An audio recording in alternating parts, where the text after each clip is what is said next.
Everyone, John Pyatt with the Mojave Valley Daily News. Welcome into the Huddle. It's good. Good reading. I probably should have practiced that. That's good reading. Yeah, 2 words. The Huddle. One word would be a lot easier. Sound it out. The Huddle. Huddle. Sponsored by Anderson Ford of Bullhead City. I feel like I'm in trouble. And Matt, Matt Curtis from Anderson. How you doing, brother? Good, man. How you doing? Good. Matt Hanrahan. Yeah, I don't get a shake or nothing. Whatever. Baron. That's okay. Hey, That's okay. I see how you are. That's all right. I'm good with it. It's okay. All right, so we are here to discuss. Typically, every week we come in here and we discuss the football games for the week coming up. There are no games this week, so we have decided that we are going to do our award predictions. We've got 6 categories here that we're going to do, and I was going to recap last week's, but I guess we don't need to, huh, Matt? I'm all for it. I can take it. I went 0-2. It's okay. It happens. It happens. And then we both went 1-1, but 1-1. different games. I predicted the Bengals and you predicted the Rams. Correct. So 50%, I guess. I'm going to give that win to you because the Bengals pick was a much harder pick More than the aggressive? Rams. Yeah, more aggressive, a lot more educated, Yeah, but that sort of he thing. flipped the coin last week, remember? Yeah, he did flip a coin. That's right. Well, it happens every now and then. Totally not. He had a 50-50 chance on a coin too, so it worked out. This story has changed during the week. At one point, these guys said that they got together beforehand and allowed me to have a win. I don't really get what's going on here, but You're welcome. thank you. All right, so we have Chris is back here, and we have our sports guy Connor as well. Chris has done some really good work with some graphics, so hopefully it'll be as entertaining as it was watching him put it together. I can't wait. Is he going to give you like turkey feathers or anything, or are we just keeping it simple? Well, I don't know. Maybe he's got a surprise for He you. might have a surprise. All right, so let's start out with Rookie of the Year.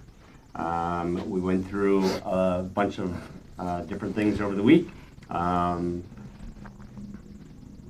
You want to start? Yeah, sure. I'll start. right. Yeah, Matt I actually came prepared this week. Unlike you, Matt and I every week don't really need notes because we know the game well enough to kind of figure stuff out. Somebody's got to keep lobbing you softballs. Right, but this Your week, sports guy over here this prepared week. for you? No. you highlight them and everything else like that. It's nice. But I brought my own notes. I did my own Okay. work. So we're doing rookie, not offensive, not defensive, just rookie. Right. So I'm going with Parsons from the Cowboys. Here's some numbers for you. Totally not what you told me earlier in the week. It's exactly what I told you. Not according to what's on No, the I said screen. everybody's probably gonna pick Chase, but I'm going with Parsons. That's what my email said. But that's okay. You know, email's a thing for the younger generation. So we'll work on it. We'll work on it. Fired. So No, you're not fired. no, the email reader is fired. So I'm going with Parsons. It's okay. Okay. It's all right. We can allowed to have a mistake every now and then. It's a new thing. Yeah. All right. So here's some things on it. Okay. Played a different position in college than he played most of the year for the Cowboys. 23.9% pressure percentage. Rookie record, 16.2 was the record prior to that. He would have broken Javon Curse's record if he played in more games for sacks as a rookie. 84 total tackles, 20 tackles for loss, 3 forced fumbles. He played 4 different positions. His passer rating as a defensive end was the highest of any player in the league. And he missed the entire year before the NFL year from college. He took a year off. So here's a guy who, right away, in a position like wide receiver, that is very difficult to come in and fit right away. He fit right away and not only came in as a middle linebacker, but ended up actually playing defensive end. So I liked his flexibility. I liked the fact that he was clearly the dominant player. He improved that defense. You can make a case for others, obviously, which you guys will. But I like a defensive guy coming in and dominating a defense. I like that. I think he deserves Rookie of the Year. Yes, and I think he would for sure be defensive rookie of the year for sure. I think that's a no-brainer. Patrick Surtain is in there as well, but he also, you failed to mention, I probably failed to mention several things. played safety. He at played different points 4 different as well. positions. So yeah. He had 3 pass breakups as well. 13 sacks. I don't know that he would break the record, but As a rookie record, Okay. not the full season record, rookie record. Rookie record, I believe, was 14 and a half. So, you're just making up numbers. no, I'm not. Those are real numbers. They're real numbers, Yeah. but they're not. Oh, that is. Oh, see, you didn't say that. You said real numbers. I'm not making up numbers. Right. Do you want to go next?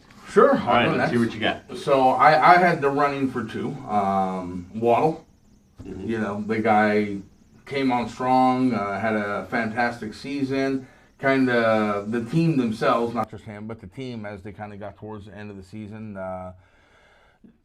didn't quite get where they needed to be. So, I mean, I'm going to go with the obvious choice here. It's a team that's in there right now. He's been a leader all year long, Chase.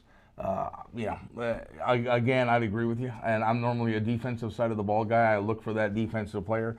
But just looking at what Jamar Chase has done this year, and they're still going. You know, and let's be honest, he is probably football's a team sport, but Chase is probably one of the largest reasons why the Bengals are where they are. Yeah. In a position that never is dominated by rookies. That's Correct. the impressive part of Chase for me. Normally, you know, most receivers traditionally in the NFL, that sophomore season is kind of their breakout season. He's come in, he's dominated from the beginning of the season, and he's still dominating right now. I mean, he's look at the plays he's had over the past 3 weeks to continue the team going where they are in the postseason. Again, like I said, if you'd have asked me this 3-4 weeks ago, Waddle would have probably been my choice. What he's done in Miami has just been phenomenal. But to watch where Chase is continuing to go and where he's continuing to take this team is just, for a rookie coming out with that pressure on him and being able to keep it together, and some of the key plays he's made and clutch plays that he's made to keep them in the game it's great. Yeah, for sure, and I agree. That's who I got is Jamar Chase. 81 receptions, 1,455 yards, 13 touchdowns. He had kind of a lull in the middle of the season where things were different. But we're talking about, you know, when you're a running back, you run the ball. You know, there's different schemes in that, but you run the ball. When you're a receiver, that timing between you and the quarterback is essential. He comes in and, again, with Joe Burrow and getting the timing down and all that, I think it said he was 4th in the league in receiving yards. Obviously, with Cooper Kupp, what he did was just ridiculous. He had Madden numbers for Cooper Kupp, but you can't really compare him to that. But when you compare him to the rest of the receivers in the league, I think that it was a legit, to me, rookie of the year for sure. And one of the things, I mean, I can tell you when I watched him play the Raiders the first go around, I remember a couple of plays where Mixon had the ball, got around the outside, and Chase set up some key blocks. Yeah. I mean, so it's not just, hey, look at me, throw me the ball, I'm the star of the team. He's not afraid to get in and get his hands dirty and do the job, whether he's being a decoy, he's running his routes, or he's getting in there and mixing it up and putting blocks down for other guys on the team. So I mean, and that's an all-around player to me. And I think what helps them too is their connection in college, right? So I know he's a rookie, but they play together in college and they have that connection. That back shoulder throw all year for a rookie is very, very rare to see that, to see a quarterback and a rookie receiver have that relationship. So to me, they both make sense to me. And again, I'm looking at these awards as regular season awards, because as you get into postseason, it's really hard to yeah, two great choices. Yeah. Anybody ever consider Mac Jones? I don't think so. I don't think there was enough throughout the season with him. There was quite a bit of inconsistency. It took him a while. Granted, you know, they put him into some games and he struggled and did bad, and then it took him getting some play time. You and I talked about this a couple times early in the season. It was, when were they going to finally make the decision? Let's just put him in. He's our guy. He's our guy. We need to go with him. Stop trying to find somebody else to do the job. We've invested in this guy. We brought him in. We're paying the money for him. Let's use him. So I think he didn't have enough of a season to warrant being Plus, the rookie. I think he was a game manager and not necessarily a game breaker at the quarterback position, and that to me is what you're kind of looking for when it comes to rookie of the year. He wasn't a stuff leader, wasn't a playmaker. But a great season, one of the best rookie seasons for a quarterback in a very long time, consistency-wise. Right. So good. All right, let's move on. Comeback player of the year. You want to start this one this time? Yeah. So I had two on this one. You had two. You had comeback player of the year, and then you had comeback At a last minute player of the year. Right. So I'm going to go with him. I mean, to me, I know the guy personally. It's going great so far. Pop that name up there. Let's make it be different again. I like it. Yeah. All right. So I had two. Joe Burrow came back from the injury. Now you can take his name down. Because the one that I would consider the actual, and I sent over two. I said Joe Burrow coming back from the injury and to have the season that he had is phenomenal. And here he is going to the big stage. But the guy that I would actually give the award to, the true comeback player, last year at this time, the whole year last year was sitting on the couch. I know the guy personally, we're personal friends, but Eric Weddle. Eric came out of retirement from the couch back into the game. He's also on the big show. He's, what he did with the Rams, he was the leader and the captain of that defense. You had kind of your guys in the trenches, and you had the Aaron Donald, and you had Von Miller come in late, but you had Weddle who was back there, and he was really dictating the pace and the speed of what that defense was doing back there, and he was flying around.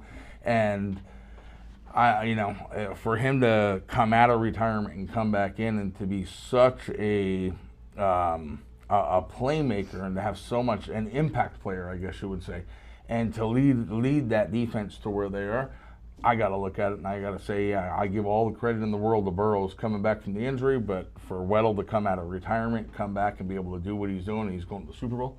I mean, it's just, to me, that's a phenomenal feat right there. And if you were the guy that was just kind of tagging along, that's one thing. But he's not tagging along. He's in there. He's making the plays. He's a playmaker. Well, I didn't have Eric Weddle anywhere in my... Eric Weddle. He's an NFL player? Yeah. Eric Weddle. Correct. I'm just joking. That's terrible. It's a terrible thing to say. He's a great NFL player. And he's a personal friend I have. Yeah. He meant comeback player of the first round of the playoffs. Yes. Is what he meant. Who's that? Eric Weddle. Incorrect. Right, I had two as well, but I had Joe Burrow and I had Nick Bosa. Both of them coming back from injury. Nick Bosa, to me, the difference was that Joe Burrow, his numbers were ridiculous. Nick Bosa, obviously, he finished with 15 and a half sacks, which is awesome. But we're talking 4,600 yards passing, 34 touchdowns, 14 interceptions. He had an over 70% completion rating and a percentage and a 108.3 rating for the year. And he missed substantial time last year with the ACL, MCL injury. That's hard to come back from, period. But then to take your team and just continue to improve week after week and 4,600 yards is just... It's crazy. It's crazy. Yeah. That's Drew Brees numbers. Yep. Almost. Yep. So my guy is Joe Burrow. It's almost Derek Carr numbers. Almost Derek Carr numbers. Derek Carr numbers. Yeah. So, the name that hasn't been mentioned, and it's not the one I picked, but the one that needs some respect is obviously Dak Prescott, right? I mean, he came back from injury as well. He had, for the most part, a pretty good season. And I think you'd say halfway or three-quarters of the season, he's probably the leader of comeback player of the year. Yeah. And then they kind of faltered off at the end. I had Joe Burrow as well. Obviously we talked about the reconstructed knee. We talked about the numbers. That percentage completion was first in the NFL. That's huge, right? That's a huge stat to have. Second in passer rating, you gave the number, sixth in yards. And those are great numbers for even a quarterback who's playing consistently every year.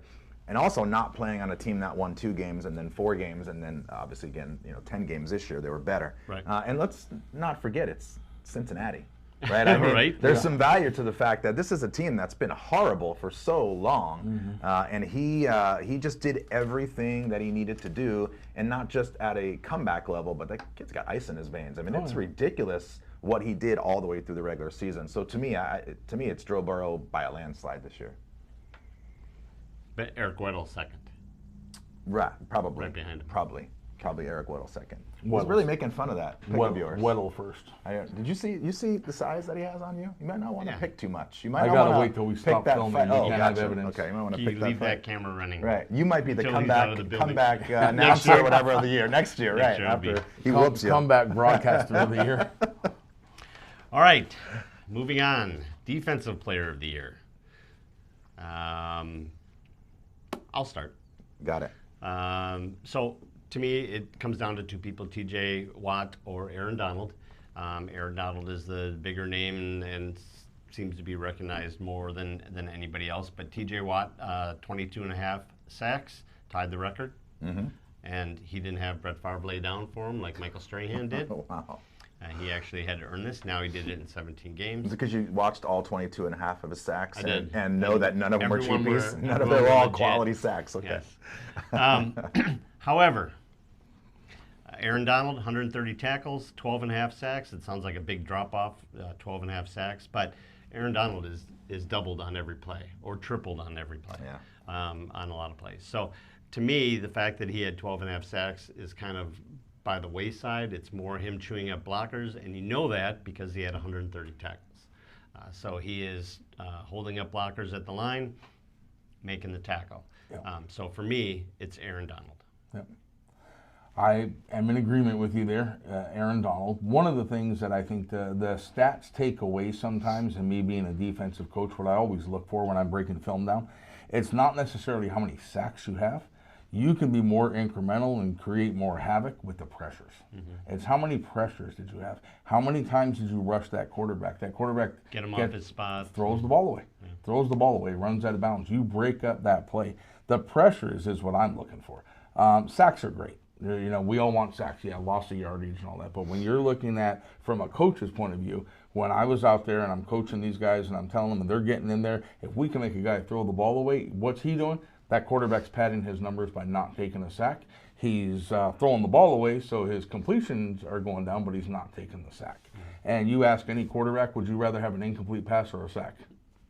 He's going to tell you, I'd rather have that incomplete pass. Yeah, So sacks hurt. I don't want Aaron Donald landing on me. No, I don't want anybody landing on me, period.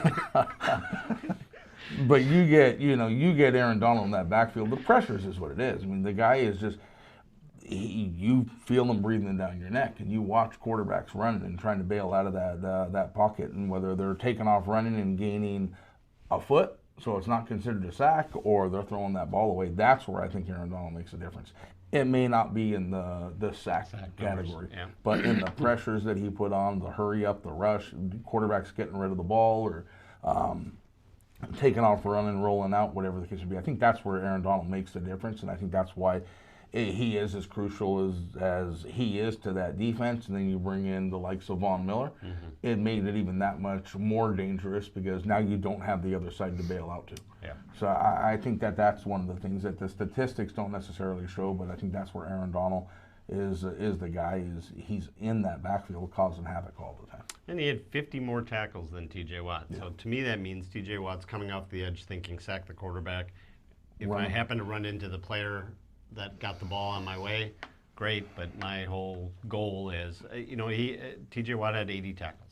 Yeah. 80 tackles in 17 games. But that's coming from a player who's 75% of the time rushing the quarterback. He's not in the middle That's of what the his A job gap. is, He's yeah. not in the middle of, Yeah. of the run game.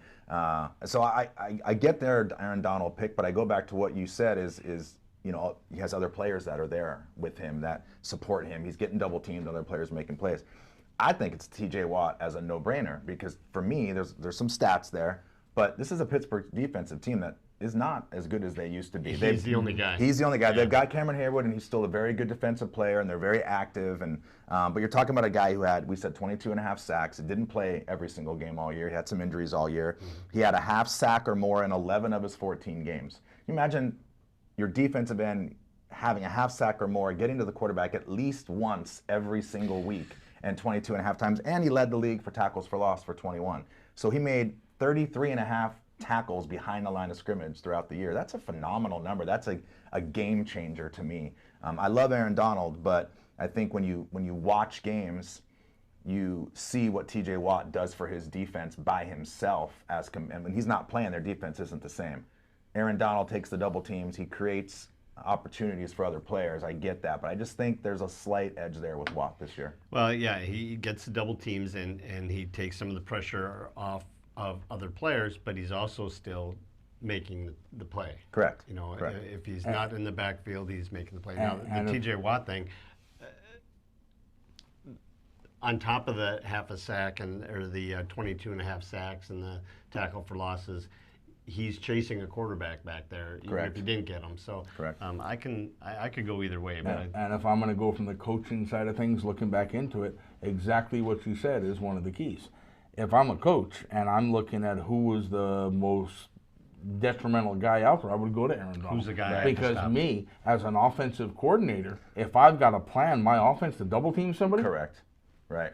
that's a stronger guy. With the defensive end, you can use your tackle, you can chip with the running back, you can Right. do some things in motion with Crack tight 'em ends with and the- H-backs and different things, but middle of that defense, we saw with the Cardinals all year, the middle of that defense, if it's short up, your defense is going to be much more solid than just having a pass rusher. Yeah. So I get both ways. I guarantee you, you look at a lot of defenses and a lot of offenses when they're running a scout defense, and the guy that's usually getting that red shirt on them, their key guy, is usually a linebacker.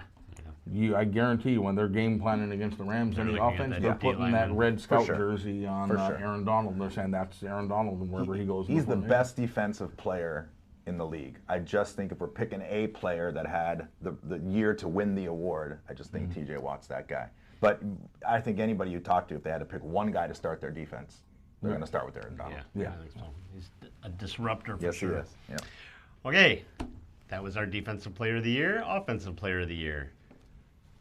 Why don't you start this? I would love to start. This is my favorite category. Is it? This is by far my favorite category. The rest of the categories don't matter. So the best, matter. they don't matter at all. MVP? But MVP, whatever, doesn't matter. Offensive player of the year. I just threw that out Tim right there. Tebow. Remembered. Tim Tebow. Yeah. Did we get that on that? Yeah. Offensive player of the year, Jonathan Taylor. Here's why. And I know probably no one in the world is going to agree with me, but what's more fun than watching a running back dominate a game? Not just Patrick Mahomes junk and all. What is more fun than giving the ball to a running back and saying, you stop the running back and let's see if it can happen? And it didn't. 1,811 rushing yards, 338 attempts, 18 rushing touchdowns, the triple crown of running backs. We're going to talk more about, I'm sure, other players later with triple crowns. Triple crown of running backs, scrimmage yards, 2171, total touchdowns leader at 20, a one-dimensional team.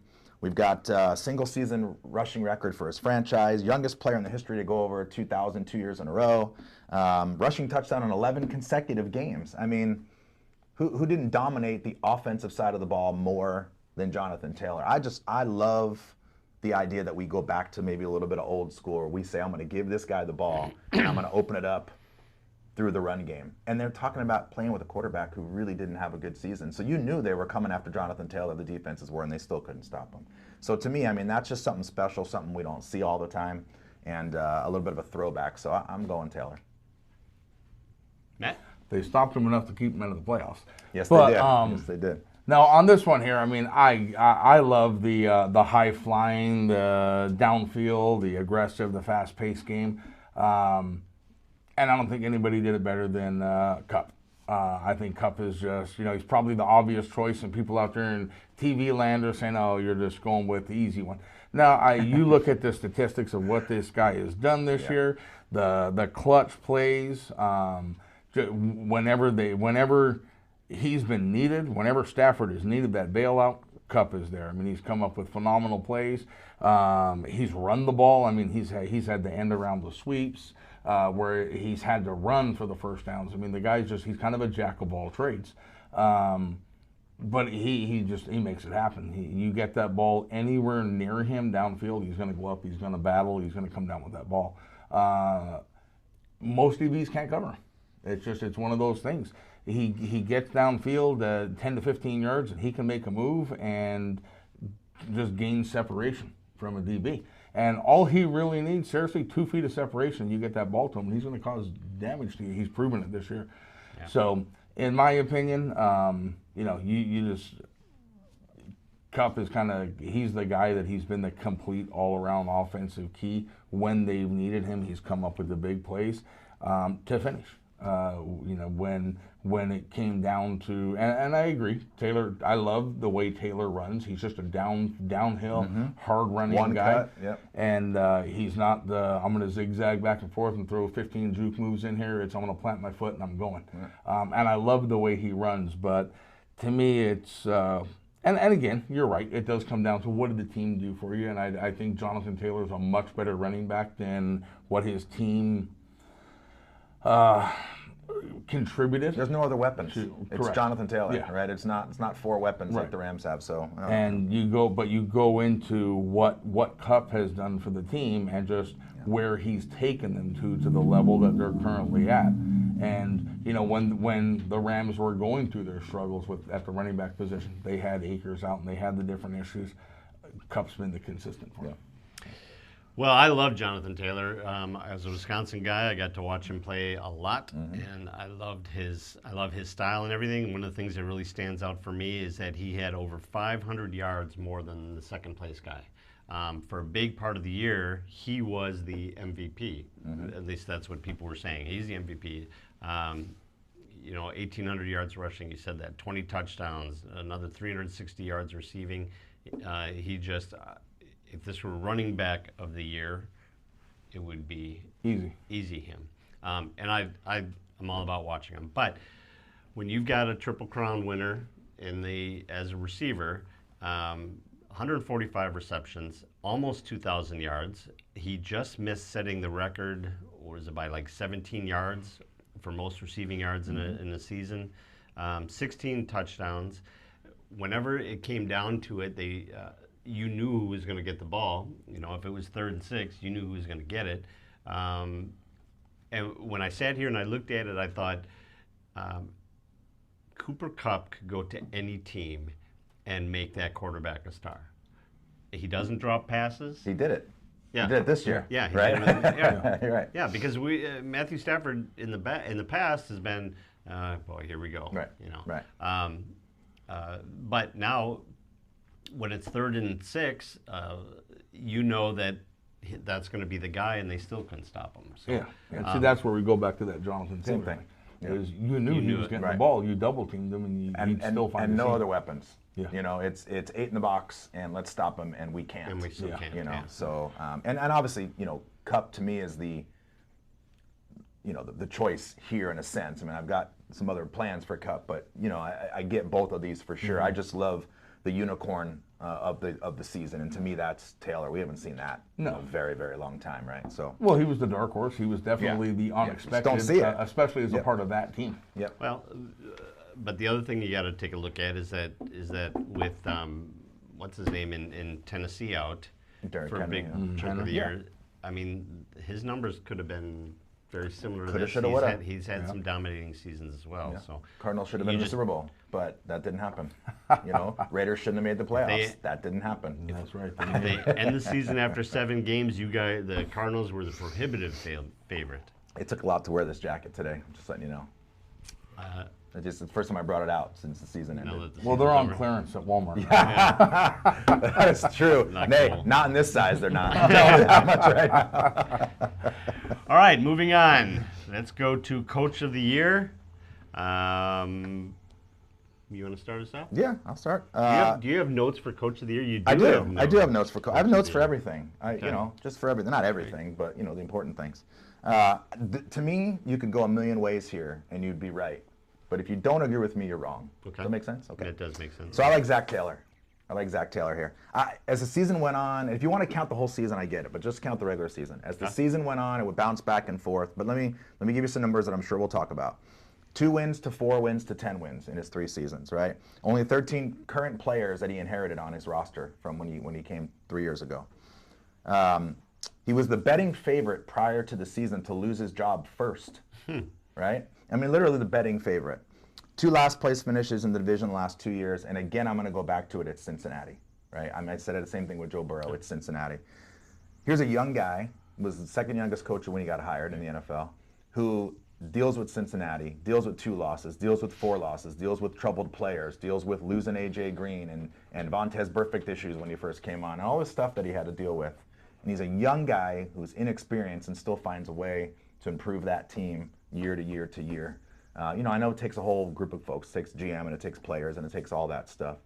But for a young guy to do what he did with the talent that he didn't have compared to some of the other candidates, I just think that stands out further than the rest of the guys do when it comes to making a decision on here. You've got plenty of other quality coaches, but from being the worst coach in the league, what they said he was, the worst coach, to now the best coach, to me it's Zach Taylor. All right, well, you're talking about somebody that has been building the team over the last few years. One of the other choices is Matt Lefleur. And Matt Lefleur from the Packers Three years in a row, 13 wins. Every year that he's been there, Yeah. Is that 13 wins. semi-protein? So over the last 3 years, he is now 39. So he's 10. never improved year to year. That's what I'm hearing from those numbers. 13 He's wins. never improved. 13 wins. However, this isn't a here's what you've done over the last 3 years Correct. kind of thing, or you're this great coach for the last 5 years or 10 years or whatever. It's what have you done this year? And I also went with Zach Taylor. I think that the progression of seeing where they're going, and then we've already talked about two of his players here, Jamar Chase and Joe Burrow. That's right. It's just, I think that he has built a winning team, but he's also built that mentality now among his players that they think they can. Like you said, it's Cincinnati, and in the past, it's been kind of a laughingstock. Changing a culture. Yeah. Changing a culture, that's a big thing to do. And getting that much out of a rookie wide receiver, getting that much out of basically a rookie quarterback. I know that he was there, but he was hurt last year. I think that it's just been the progression has been amazing. And I think that as much as I wanted to give it to Matt Lefleur, I just couldn't justify it because you won 13 games last year, you won 13 games again this year. Yeah, you're doing great, but you got a guy that has taken a team that was nothing. The team wasn't very good, but I think the mentality there was even worse. And you've built them into this confident team that is now in the Super Bowl. So I'll agree with you. I sent my notes over to you the other day. I had Lefleur as an honorable mention. I do think that he's done a great job with what he's had to deal with over there. And then I'll go to my his Raiders. quarterback has a man bun. Okay. You You're talk not about gonna- adversity. You're not going to Yeah. get To any deal credit with. there because the quarterback's been with the team for 42 years. That's right. So you don't get any. I'm talking about brownie points adversity. The quarterback that you're coaching here has a man bun. It's hard to deal with. I It might is. change my mind. We're not going to go I might there change because, my I mean, mind on let's look at Versace. The guy took over a team with a coach going out for the comments he went out on. We had another player who was involved in a vehicular manslaughter, another guy with a DUI and a gun charge. Allegedly. So, come on, let's. It's a news station. We gotta report the facts. And And, this was a and legend. Versace ran all those games, got a bunch of wins, and then the Raiders See ya. let him go. So hey, but Is that your pick? No, Oh, okay. I was just curious. I'm just telling Just you, another- he took the Lefleur to the next I gotcha. level with the whole. We're just Rodgers plugging the man Raiders bun again. thing. I see the thread that we have going to plug the Raiders. I didn't go buy a like that Walmart idea. jacket That's today to plug what my you You got to get past him too. You're in between, so I'm good. No, you know what? I've got to. If I was doing this, yeah, Zach Taylor, he's had a lot to deal with over there. But I go to McVay. He, 2 appearances in 3 years. You talk about culture. He's had a lot of stuff with the culture that he's had to overcome.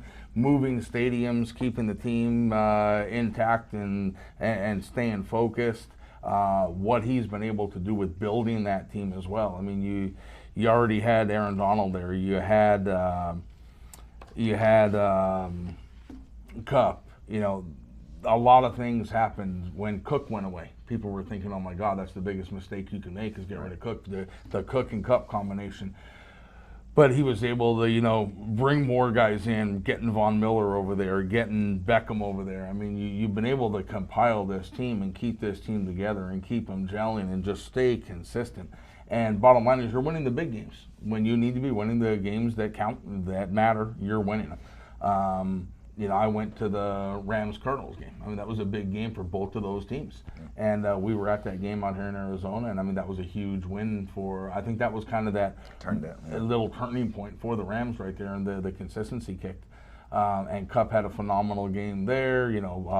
Donald had a phenomenal game there. But if I'm looking back at it just as the overall what we're looking at for where they've come from over the past couple of years and for the consistency of it, you look at where McVay was. This is a second trip back and what he's been able to do with the team that he has right now.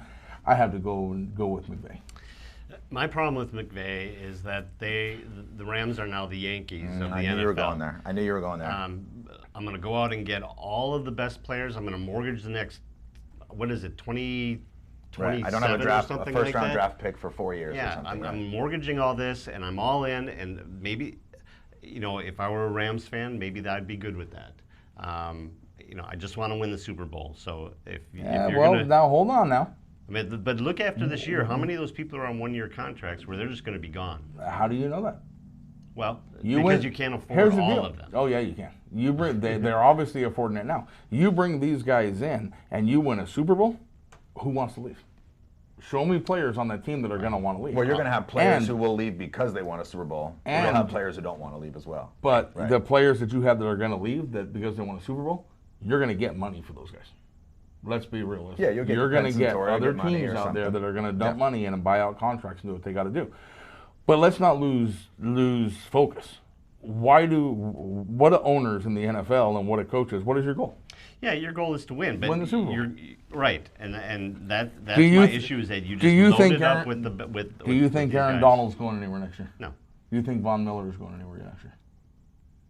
Do you think Stafford's going anywhere next year? Well, they're going to have to figure out a way financially to keep everybody. And I know they did it this year, but you've got other issues happening. You got a huge salary cap increase, which will help tremendously. Correct. Yeah. But I do obviously understand where John's coming from when you say, did we go out and buy a team? Yes. And should I be commended for that? Yes, you should. You can't just always say, well, they bought Sean McVay a team. That's their job. Their job is to buy him a team. Right. So I do take credit in that, though. He was given the best pool of talent in the entire NFL. Honestly, they have the best pool of talent. Right. So should he have done what he did? Probably. And that's what I'm talking about. That's where you're going. Right. I get that. It's, you gave me,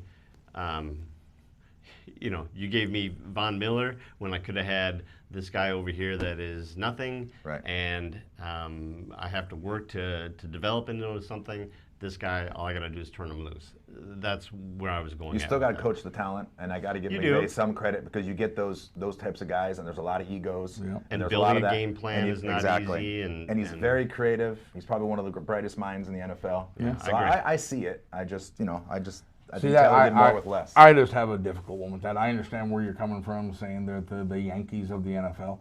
But to me, you can't categorize them that way. You got to look at it and you got to say that this guy did his job. The GM did his job. He went out and put together a Super Bowl winning team. And you don't always worry, and I'll tell you something, in the NFL, you're not always worried about next year. You have people in the GM and everyone that are looking and saying, okay, where are we going to be next year? Where are we with our trades and all that type of stuff? But when you're the coach and you're on this field, you don't have time to worry about next year. Next year is for the guys that are going to lose this year, that are going to not be there the end of the season, and they're going to have the extra 6 weeks to start building for next year. When you look at this and you're the coach on that field, you're building a team to win now. You take a team like the Browns were a few years ago, the 0-8, 0-9, 0-10, then you start saying, okay, this season we're looking for next year. Right. Is there anybody that we have that's talent on this team that we can get rid of now to start picking up the trade value? But you go, and I just find it funny. I mean, bottom line is, you can't penalize McVay and say that he's the Yankees of the NFL. He did what he's paid to do. He put together a Super Bowl caliber team, and now his biggest task is ahead of him, just like Zach says. Mm-hmm. It's going to come down now to, okay, who's going to win it? Who's going to put the best team on the field, and whose players are going to play for him? But what you say was key. You bring in a Von Miller. You bring in a guy that's got a pretty big ego. He's used to being the man. Yeah, you got to work with all that. And you bring him in, and now you got to have him plug and play in there with Aaron Donald, and get all those guys to jive. And I just think that what McVay's done with putting that group together, and we're looking at, if you're looking at it as coach of the year, not coach of next year, I'm looking at it as coach of the year for this year. What this guy's done with building that team and taking them to where they are right now, and doing it twice in 3 years. I don't think you're off base. I think they did what they needed to do in order to pay for that stadium and bring fans in as well. Yeah. So they sold their future for their present to make sure they had season tickets and make sure and it worked. So more credit to them. I'm really just talking about the difference for me when Zach Taylor and Matt Lefleur was that Matt Lefleur from last year to this year didn't have a whole lot that he had to do. Zach Taylor did. Right. Right. Yeah, I get that. For accomplishing what you have with what you you did with what you have, and that's why I think that it was a bigger deal for them. Yeah. All right, one more, last one. Most valuable player. My least favorite category. Is it really? It's a ridiculous category. Because you're this category pointing is out destroyed. one guy on a team. No, because everybody talks about it every year. Most valuable player, not the best player, not the guy with the best season. It's the most valuable to their team, right? I get But sick that's and not tired the of way we do it, quarterbacks. though. I get sick and tired of quarterbacks. It's the same stuff over and over again. So my Who's- least favorite category. Who's more valuable on a team than a quarterback? I don't know. Depends on the team, I guess. Okay. In the Colts, who's more valuable, the quarterback or Jonathan Taylor? Jonathan Taylor. Yeah, I mean, depends. But I get the concept behind the quarterback's always dominating this, but it's my least favorite category for that reason. It's pigeonholed into one position most years. And I would have figured that it would have been your least favorite because this is a team sport. Why are we saying this guy over here when if that guy's not blocking for him or if that guy's not, then he doesn't get those there. If he's not catching the ball, then he's not getting that. Yep. So, Yep. all right, who wants to start? I think Matt's due for a start. What do you All right, think, Matt. Mine, I'll go back to someone I've already picked once in this in this segment, and you're right. I don't like quarterbacks being the MVP. I think that they get enough credit for what they do, and I think there's a lot of guys that make quarterbacks look good. And in this case, we had Stafford, who, let's be honest, he's not a phenomenal quarterback by any means, but Cooper Kupp has made him look good. Has made sure there's been some bad passes this year that Kupp's come down with. I think Kupp was and still is right now the true offensive leader of the Rams. And it's funny because I'm not like this diehard Rams fan, but I think I've got three of them, Donald and Kupp and McVay so far. Right, but I think he really is a Rams he is a Rams fan. maybe Don't tell the Raiders fans. closet Ram fan. Don't tell the something. Raiders fans. But I think that what Kupp has been able to do, he's set the pace and he's been a leader on that team. And if it wasn't, and I agree with you, the MVP thing is it is the most valuable player, and I look at it as an individual. And if you were to do an MVP for each team, Jonathan Taylor would be the one for the Colts. Right. And you go all the way down. But if you're looking for the league, it's the MVP for the league is who got you to the point that you're at right now. And if anybody's picking an MVP that isn't in the Super Bowl, I think, or isn't going to be going to the Super Bowl, that's where I think you're mistaken, because that MVP has to be somebody who got you to the big show. And I don't think that there's anybody in the league right now that has Chase could arguably be another candidate for it. But I think Cooper Kupp is the MVP, would be my choice for the MVP because of what he's done, the leadership, and he's gotten his team. And again, it's a team sport, but he's made the big plays and gotten his team to where they are. Okay, well, as soon as you said that you didn't like having a quarterback as the MVP, Every year. I've dismissed everything else that you had to say. Okay. For the whole year or just today? Just today. Just today. Okay, I'll take that. And really just for the last half an hour. Okay, just. He He's a started. strong guy. Yeah. It's sack number one. Look, the most valuable person on the team is the guy that handles the ball every play. Besides the center, it's the quarterback. I had it down to two people. I had it down to Aaron Rodgers or Tom Brady, right? That's how you say his name, Brady? I believe so. Yeah. He's still in the league? Oh, no, he's not. He is not. He's actually back in the league for one game. That's true, so we can retire a Patriot. He wants to retire as a Patriot. So you went with Tom Brady. So I did not go with Tom Brady. I went to the guy. You said that Burrow had the second highest passer rating. The highest passer rating was Aaron Rodgers, 37 touchdowns, 4 interceptions, 69% completion, over 4,000 yards. You didn't go with Rodgers, did you? I did go with He's Aaron got a Rodgers. man bun. He does have a man bun. Despite the man Somebody, somebody at the beginning of the year said that he was Rodgers, at the Walmart in Wisconsin buying a jacket. Rodgers we has both have good taste, apparently. Rodgers, Well, his Green Bay. Rodgers has a man bun, and I said as long as he keeps throwing touchdowns, I don't care what he We should does. let John have this moment. It's been a rough year for him. It has. Keep talking about. We got a moment of silence They for went Rodgers' 13. career. They went 13-3. What do you mean a rough year? That's a rough year. That They won 13 games every year. You said it yourself. Yeah. That's rough. You can't be the same team every single year. That's not You progress. can be- That's out of the playoffs in the first round. That's a Bottom line, guys, you play 17 second weeks round. and you don't make it to second the round. Super Bowl. It's I a rough don't year. understand how I lead these two to talk, but as soon as I say Aaron Rodgers, it's like blah, blah, blah, blah, blah, blah, blah. Can you, Chris? You can cut their you mics, can mute right? us. Yeah. Perfect. Done. Go. Wrong one.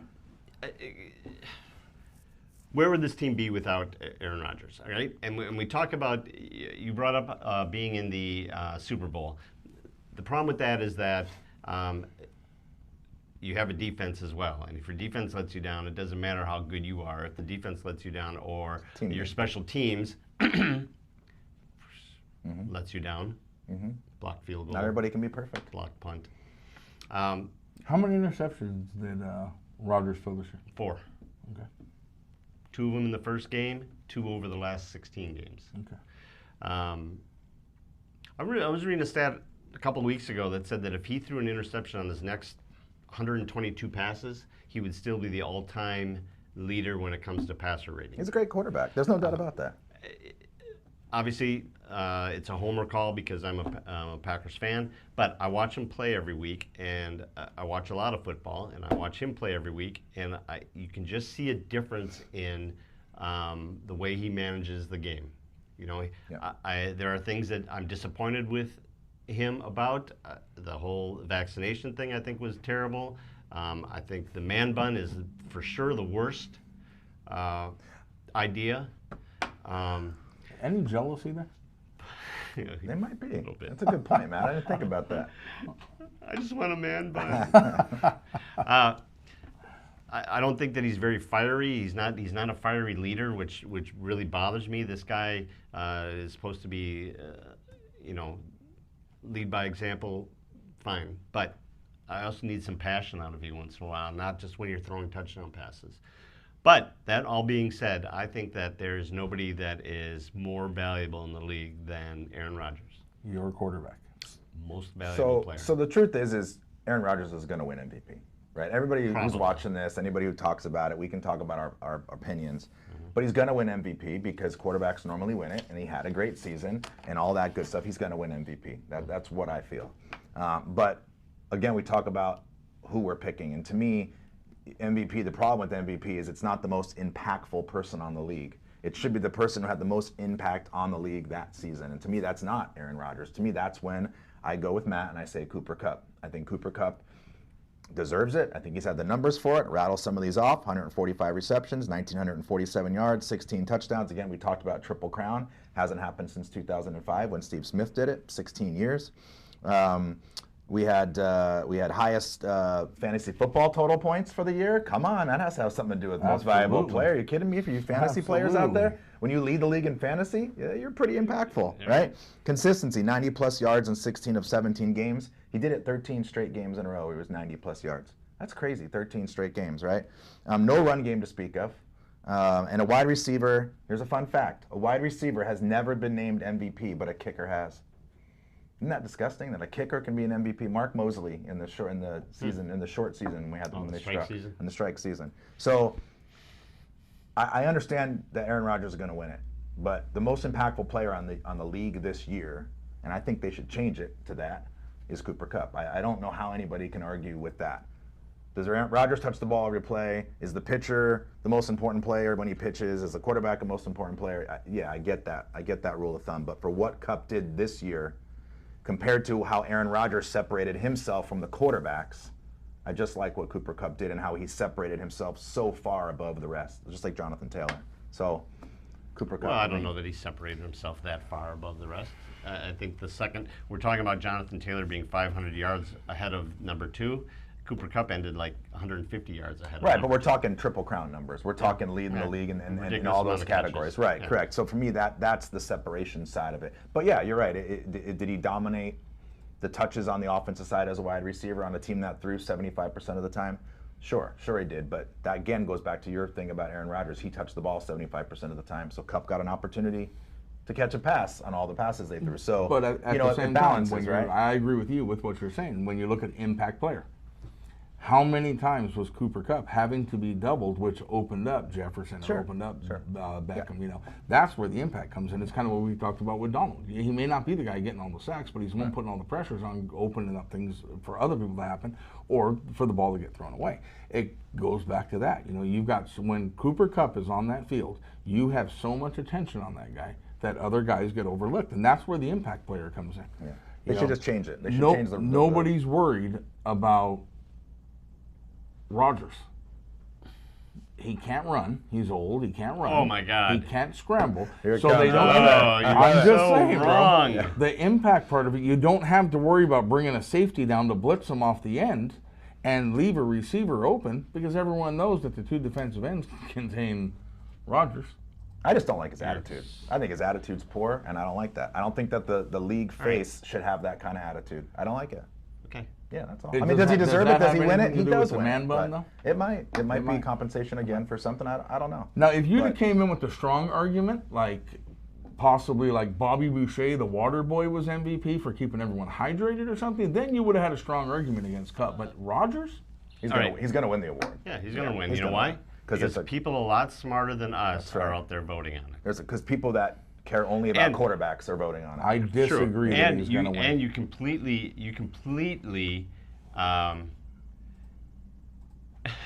when you say that people out there aren't worried about Aaron Rodgers, I guarantee you every single They're week not they worried said about him running.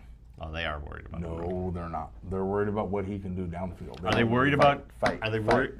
Fight. No fights. That's the equivalent Are they of worried really- about Brady running? No, absolutely Okay, not. That's but he was that's no- the he's- same equivalent of what Matt said earlier when he was bringing gonna Dak watch. You guys have to Prescott go. into this whole thing as the Now comeback he's going to bag on you. comeback player That's of the fine. year. Which I'm His good be- with, too. His best comeback was running down the middle and sliding Yeah. and time I ran out. said it. I said Time, halfway through time. the season, comeback player of the year. I Yeah. get things change, All but the you way- know, all the way for 16 games. I listen. It's a long Last season, one. and again, But these are I regular will sit season here awards. and maybe I'll be eating my words in a couple of weeks, but I'm going to tell you that I do not think Rodgers gets MVP. Oh boy, I I hear feel what- I feel a little hear- off I hear what you're saying. screen side bet But happening. I do think, not yeah. believe that Rodgers gets MVP. I hope not. I hope he doesn't either. His I first don't his believe first submission though, when he sent in who he was going to pick, Right. His first submission, Derek Carr. Well, I get that. Yeah. I could see Derek Carr before Aaron Rodgers. I heard a rumor. I totally could. Oh, I would. Yeah. Oh, Without a all right. doubt. Better. Let's get out of here. No, I This is couldn't. I could- Impact player, what Carr did Never. this year with No. the, all the obstacles he had to overcome. impact should be that receiver. The impact that he. had Oh, on don't that go car. there. Don't go there. I feel like you might have just crossed the line. All right, I probably Somewhere. have. We should probably wrap this up. It's really hot in here, right? It's really hot in here, so we're gonna go. Thank you, everybody. And next week we're going to give our Super Bowl predictions. Super right? Bowl's next week? Oh, why Have didn't you somebody heard? tell me? That's crazy. So let's do our prediction. Who's going to win the Pro Bowl? Who cares? It's gotta be yeah. There's going to be more points than tackles. That's my prediction. in the In the Pro Bowl, more points than tackles. That's for sure. That's my prediction. Let's do the over-under for the Pro Bowl. Come on. Where would you put the over and under? Over under. 54? Oh, really? Oh, I was gonna go a lot higher. I was going to than go that. maybe low 60s, but I don't see any more than that. 64, 65 maybe, mid 60s. Ain't that high? They haven't scored Yeah. a bunch over the years. It's kind of like a we don't No. care kind of attitude. So we'll see. We'll see what happens. All right, we're setting it at 60. Okay. 60. 60. Perfect. That's your age. It works out just fine. Not yet. Close. Don't go by the hair. Just go Poor by. guy. He just did All right, everyone. Thanks for Are you joining taking us. the over or the under? I think I'd take the over, easily. Over the 54? 60, he said. Oh, I'm going the over 60, yeah. I'll go with the under. All right. All right. Thank you for joining us. Thank you to Anderson Ford for sponsoring it, and hopefully we'll see you guys out here next week. And we'll see you. I'm spent.